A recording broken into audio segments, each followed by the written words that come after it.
Viewers, আমি আপনাদেরকে আজকে দেখিয়ে দিব কিভাবে চুলায় পারফেক্ট পিৎজা তৈরি করতে হয়। আমি আজকে তৈরি করেছি চিকেন টিক্কা পিৎজা, আর আমি এটা সম্পূর্ণ চুলায় করেছি। এটা হচ্ছে পিৎজা ডো রেসিপিটা আমি আপনাদেরকে আগে দিয়ে দিয়েছি, আমার প্লেলিস্টে আছে। প্লাস আমি এই ভিডিওর ডেসক্রিপশনে এটা আপনাদেরকে লিংক দিয়ে দিব, আপনারা দেখে নিতে পারবেন। পিৎজা ডোটা আমি একটু ময়দা দিয়ে ভালোভাবে আবারও মেরে নিচ্ছি, কারণ এটা অনেকটা ফুলে উঠেছিল 3 ঘন্টা রাখার পরে। এইটুকু ডো দিয়ে আমি 2টা পিৎজা তৈরি করব, একটা ওভেনে আর একটা ফ্রাই প্যানে। আমি এখন আপনাদেরকে যেটা দেখাচ্ছি সেটা হচ্ছে ফ্রাই প্যানে কিভাবে পিৎজা তৈরি করবেন। পিৎজা ডোটা ভালোভাবে মেরে নিয়ে এবার একটা রুটি তৈরি করতে হবে, ঠিক ততটা বড় রুটি যতটা বড় কিনা আপনাদের ফ্রাই প্যান, যে ফ্রাই প্যানে পিৎজাটা বানানোর প্ল্যান করছেন। তো রুটিটা ঠিক এইভাবে 4 পাশ দিয়ে শুধু বেলতে হবে, যাতে করে সাইডটা খুব বেশি বড় না হয়ে যায়। আপনারা জাস্ট আমার ভিডিওটা ফলো করবেন আমি কিভাবে করছি। এবার চলুন দেখা যাক পিৎজা তৈরি করতে আমার কি কি লাগছে।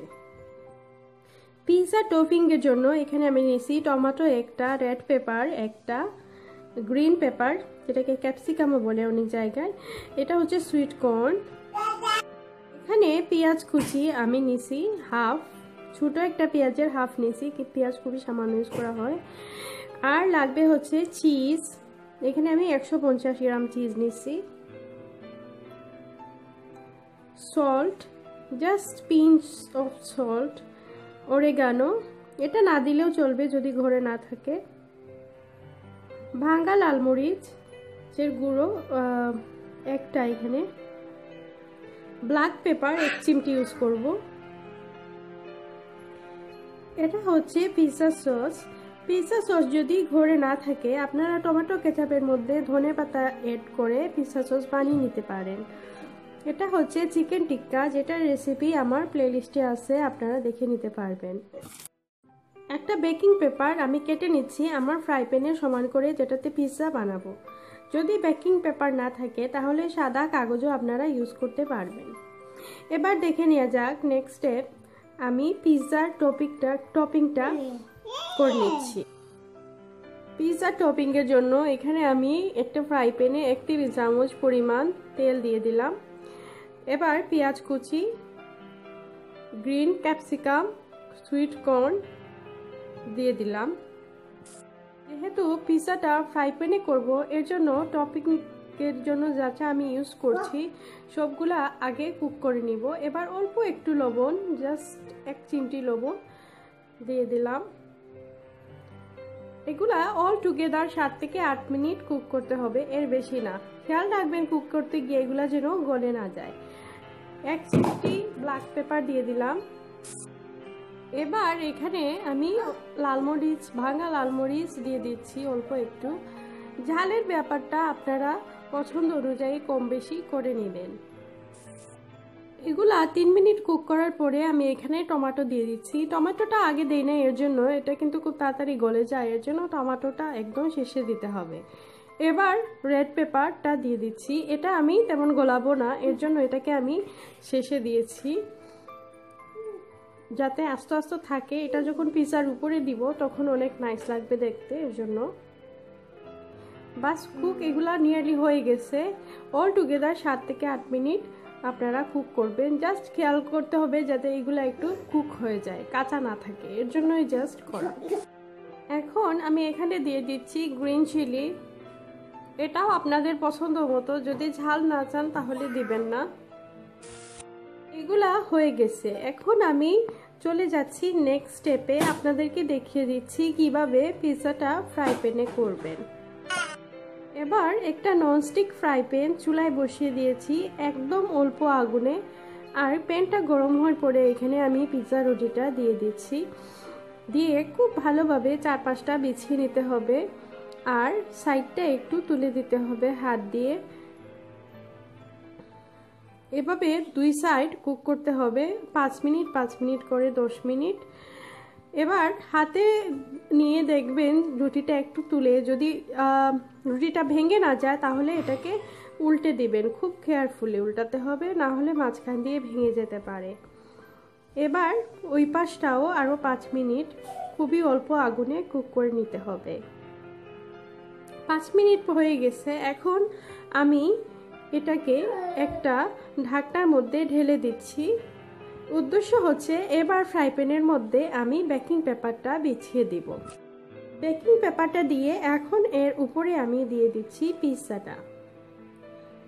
বেকিং পেপার দেওয়া এর জন্য, যদি খালি ফ্রাই প্যানের মধ্যে পিৎজাটা করি তাহলে পিৎজাটার নিচ একদম জ্বলে যাবে।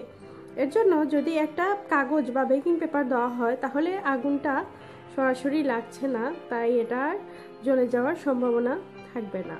এবার দিয়ে দিচ্ছি পিৎজা সস।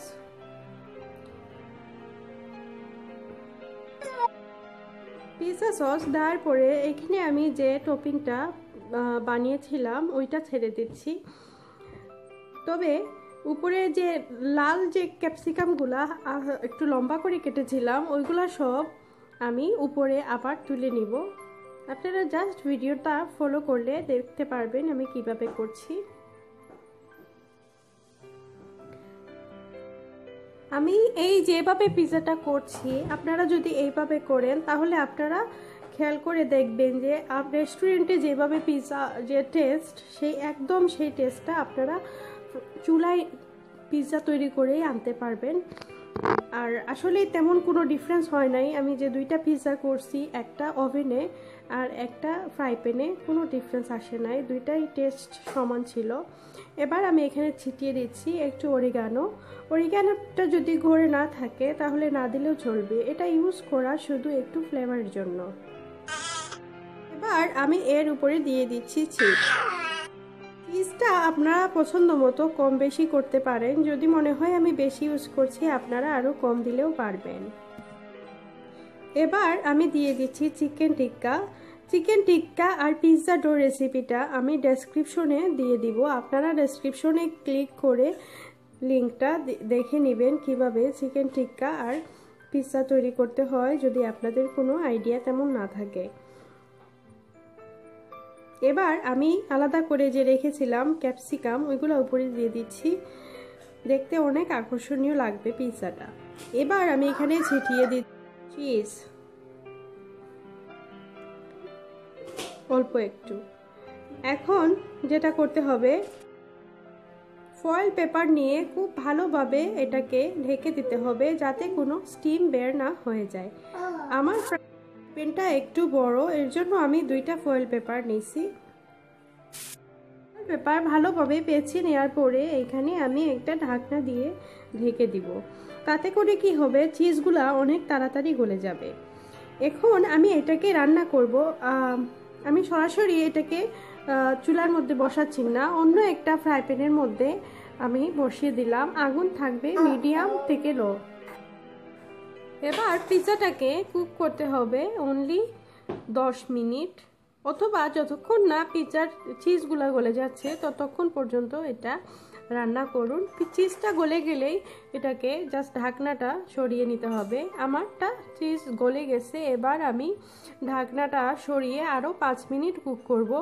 দেখেন চিজটা মেল্ট হয়ে গেছে, কিন্তু আরও 5 মিনিট কুক করলে কি হবে, ঢাকনা ছাড়া যে চিজগুলা একটু বসে যাবে, এগুলা জাস্ট গলেছে, একটু শক্ত হয়ে যাবে।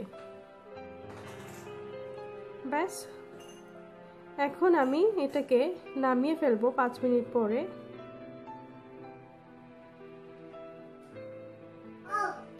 তৈরি হয়ে গেল পিৎজা। এখন এটা সার্ভ করার উপযুক্ত হয়ে গেছে।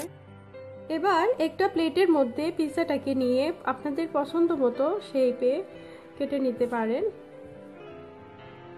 আমার রেসিপি ভালো লাগলে আমার চ্যানেলে সাবস্ক্রাইব করতে ভুলবেন না, কারণ আপনারা যদি চ্যানেল সাবস্ক্রাইব করেন তাহলে আমার অন্যান্য রেসিপিগুলো আপনাদের কাছে খুব সহজে পৌঁছে যাবে। রেডি হয়ে গেল পিৎজা। আমি আশা করি আপনারা বানাবেন, আর অবশ্যই অনেক টেস্টি, কোনো ডিফারেন্স হয় নাই।